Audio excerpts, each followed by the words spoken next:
My name is William, and I am 25 years old. At the age of 23, I got married and started living a typical, ordinary family life. I went to work, came home, and also helped my parents in the vegetable garden. But one day, my wife had to leave for a week for work in another city. I said goodbye to her and came home. It was Saturday, my day off. My mother-in-law called me in the morning. She was a single woman of 42 and looked quite attractive with her slender, long legs and well-groomed figure. It was evident that she was investing her hard-earned money in herself and used to be involved in athletics. She greeted me and asked if I could take her to the garden that evening as her car had broken down. I agreed without hesitation. I dropped her off at the garden that evening and headed home. As soon as I drove out of the apple orchard, I got a phone call. It was my mother-in-law, informing me that she had a few more crates of apples to pick and was worried that she would miss the last bus. Being the model son-in-law that I am, I agreed to help her. When I returned, I entered the house and sat down in a chair. My mother-in-law kindly gave me tea and then went to the garden to pick apples. After finishing my tea, I went outside for a smoke. The weather was scorching, so I took off my shirt and saw my mother-in-law standing on a small ladder picking apples. I can't tell you how much I enjoyed watching her as she slowly picked the apples and bent over to put them in the crate. She was wearing old, tight-fitting pants that girls call leggings. I went into the house and stayed there for another hour. When my mother-in-law returned, she was covered in dust and sweat. "William, can't you wait another half hour?" "I need to take a shower or I won't be able to clean up at home," she said. "Sure," I replied.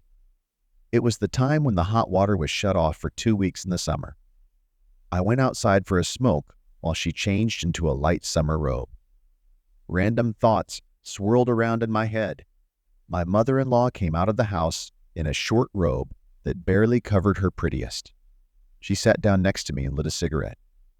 "I hope I'm not disturbing you too much," she said. "No, my wife is away, and I'm bored at home." "I enjoy spending time with you," I replied. "That's how I'd look at you all day." She smiled and said good, then headed for the shower. As she left, different thoughts began to cross my mind. I knew there was a slit in the shower room that I could peek through and see my mother-in-law bathing. I realized that this was wrong. At a loss, I pondered what to do. I had always hated people who liked to do it, despising the very thought of it. But there was a part of me that said, "Let's go. It'll be something to remember." While I hesitated, my mother-in-law got out of the shower, got dressed, and went back into the house. Without entering the house, I told her I would wait in the car. She locked the door and joined me in the car, saying, "Well, let's go home." I nodded silently, and we drove off. All the way home, we listened to the radio in silence. We were both thinking about something. I was thinking about the fact that it seemed that fate had brought us together here and left us too, with a hint of, well, do something. I often watch YouTube, there on my favorite channel, under the simple name Short Cheat Story. A lot of interesting stories about mother-in-law and son-in-law. And almost all of them have happy endings. But here and now, in ordinary life, I drive in silence and irrevocably miss maybe my only chance to get closer to my mother-in-law. Life, as it happens, is complicated.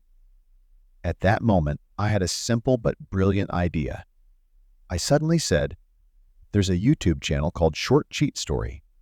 To my surprise, my mother-in-law replied, "That's actually my favorite channel." I was shocked. "I even know the creator of that channel. I can introduce you to him." Excited, I suggested, "Since we both like this channel, why don't we grab some wine and head over to your place?" "I agreed," replied my mother-in-law. Together, we immersed ourselves in memories of YouTube channel videos, laughing and joking like teenagers. My mother-in-law put her hand on my knee, signaling to both of us that an evening of exciting events and exploration lay ahead. All thanks to the Short Cheat Story channel.